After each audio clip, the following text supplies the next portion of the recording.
السلام علیکم ورحمۃ اللہ وبرکاتہ۔ یہ واقعہ آج سے 3500 سال پہلے پیش آیا تھا۔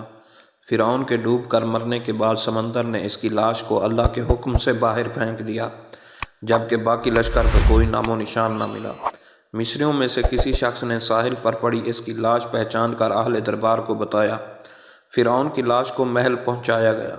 درباریوں نے مصالے لگا کر اسے پوری شان اور احترام سے تابوت میں رکھ کر محفوظ کر دیا۔ حنوط کرنے کے عمل کے دوران ان سے ایک غلطی ہو گئی۔ فرعون کیونکہ سمندر میں ڈوب کر مرا تھا اور مرنے کے بعد کچھ عرصہ تک پانی میں رہنے کی وجہ سے اس کے جسم پر سمندری نمکیات کی ایک تہہ جم گئی تھی۔ مصریوں نے اس کی لاش پر نمکیات کی وہ تہہ اس طرح رہنے دی اور اس طرح حنوط کر دیا۔ وقت گزرتا رہا، زمین و آسمان نے بہت سے انقلاب دیکھے جن کی گرد کے نیچے سب کچھ چھپ گیا، حتیٰ کہ فرعون کی حنوط شدہ لاشیں بھی زمین کی تہوں میں چھپ گئیں۔ ان کے نام صرف کتابوں، ان کی تعمیرات اور لوگوں کے ذہنوں میں رہ گئے۔ اس واقعے کے 2000 سال بعد اس دنیا میں اللہ کے آخری نبی حضرت محمد مصطفیٰ صلی اللہ علیہ وسلم تشریف لائے۔ ان پر نازل ہونے والی آخری کتاب میں فرعونوں کے قصے بڑی تفصیل کے ساتھ بیان کیے گئے، اور اس سلسلے میں اس فرعون کا جسم محفوظ کرنے کی بابت آیت بھی نازل ہوئی، جس کی سچائی پر سب اہل ایمان کا پختہ یقین تھا، لیکن وہ سمجھنے سے قاصر تھے اس خدائی کا دعویٰ کرنے والے کی لاش کہاں محفوظ کی گئی اور کیسے اسے عبرت کا نشان بنایا جائے گا۔ 1871 عیسوی میں مصر کے ایک شہر الغورنیہ سے تعلق رکھنے والے غریب اور معمولی چور احمد عبد الرسول کو فرعون کی حنوط شدہ لاشوں کی طرف جانے والے خفیہ راستے تک رسائی مل گئی۔ احمد عبد الرسول نوادرات چوری کر کے بیچا کرتا تھا۔ ایک دن وہ دریائے نیل کے کنارے کے قریب اسی سلسلے میں پھر رہا تھا جب اسے ایک خفیہ راستے کا پتہ چلا۔ وہاں وہ نوادرات کی چوری کے لیے جگہ کھود رہا تھا۔ اسی دوران اسے کچھ لوگوں نے پکڑ لیا اور پولیس کے حوالے کر دیا۔ وہ جس جگہ کو کھود رہا تھا وہاں سے ملنے والے راستے کی جب مسلسل کھدائی کی گئی، 1891 عیسوی کو دوسری ممیوں کے ساتھ اس غرق ہونے والی فرعون کی لاش بھی مل گئی۔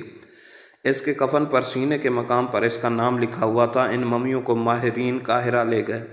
جب ان ممیوں کا تفصیل سے جائزہ لیا گیا تو فرعون والی ممی پر جمی نمکیات کی تہہ سے تصدیق ہو گئی کہ یہ وہی فرعون ہے جسے اللہ نے پانی میں غرق کر کے بدترین انجام سے ہمکنار کیا۔ یہ بہت بڑا واقعہ تھا۔ اس کی تصدیق کے لیے دنیا بھر کے ماہرین آثار قدیمہ اور سائنسدان مصر کی طرف امنڈ پڑے۔ مختلف سائنسی ٹیسٹ کرنے کے بعد دنیا بھر کے سائنسدانوں نے تصدیق کر دی کہ دوسری سب لاشوں کی نسبت صرف فرعون کی لاش ہی سمندری نمکیات کی تہہ میں جمی ہوئی تھی۔ اس تصدیق کے بعد اسے فرعون کی لاش قرار دے کر عجائب گھر میں محفوظ کر دیا گیا۔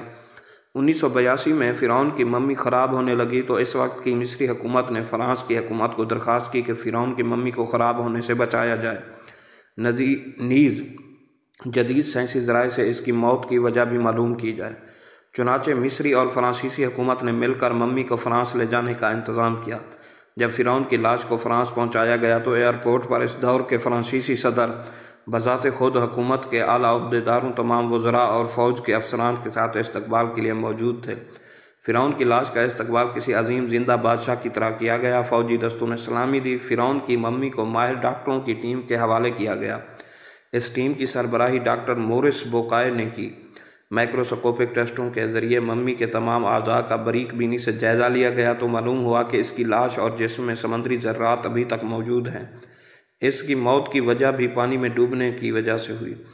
ایک بادشاہ کی موت پانی میں ڈوبنے کی وجہ سے ہو، یہ ڈاکٹر مورس کے لیے حیرت کی بات تھی۔ اس نے اس ممی کے بارے میں مزید جاننے کی کوشش کی تو اسے معلوم ہوا کہ اس بادشاہ کی موت کے حالات مسلمانوں کے نبی حضرت محمد صلی اللہ علیہ وسلم پر اتری کتاب قرآن پاک میں تفصیل سے درج ہیں۔ اس علم تھا جہاں سے یہ لاش ملی ہے وہ ایک اسلامی ملک ہے، چنانچہ تجسس کے ہاتھوں مجبور ہو کر وہ مصر پہنچا۔ وہ ایک سائنسدان تھا۔ اس نے اس معاملے میں مصر ہی کے ایک سائنسدان سے ملاقات کی۔ اس سائنسدان نے قرآن پاک کھول کر اسے سورہ یونس کی آیت نمبر 90 تا 92 کا ترجمہ لفظ بلفظ سنایا۔ فرعون کا خدائی دعویٰ، اس کا پانی میں ڈوب کر مرنا، پھر پانی سے نکال کر اس کی لاش کو حنوط ہو جانا، اور پھر دوبارہ لاش کا ملنا، اور پھر اس کی لاش کو جدید سائنسی دور میں دوبارہ محفوظ کیا جانا، سب اشارہ ایک جانب تھا اور بہت واضح تھا۔ تجھے بعد میں آنے والوں کے لیے عبرت کا نشان بنا دوں گا۔ فرعون کی لاش ایسے محفوظ کر کے دنیا کے سامنے لا کر رکھ دی گئی کہ انٹرنیٹ کی ایک کلک پر رسائل و جرائد پر ٹی وی چینل اور عجائب گھر میں اربوں انسانوں کی آنکھوں کے سامنے کر دیا اور پچ کی قابل ترس حالت میں موجود ہے۔ عبرت کے لیے، سوچنے کے لیے، عبادت کے لائق اور ہمیشہ رہنے والا وہی ہے جو سب کا خالق اور رازق ہے۔ ڈاکٹر مورس نے ان آیات کا ترجمہ سنا تو اسی وقت پکار اٹھا، قرآن سچا ہے، کلمہ پڑھا اور مسلمان ہو گیا۔